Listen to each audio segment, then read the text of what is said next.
So kung makikita nyo yung mga tools dito sa MOA, sa bike repair stand, kulang-kulang na. Wala na yung spanner. Ano pa bang wala dito? Spanner, allen, multi-allen.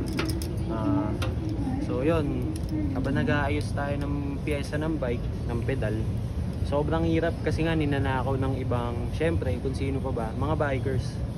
Hindi naman pwedeng construction ng magnanakaw nito. Syempre kung sino din mga bikers. Ngayon, hindi ko nila lahat. Hindi ko rin sinasabi kung sinong grupo o sinong mga bata, pero alam na nila yun kung sino yung kumuha. Sila yung mga nagalit dun sa unang video.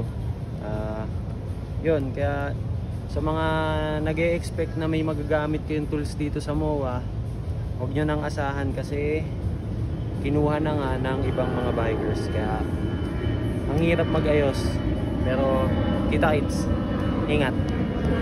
Okay.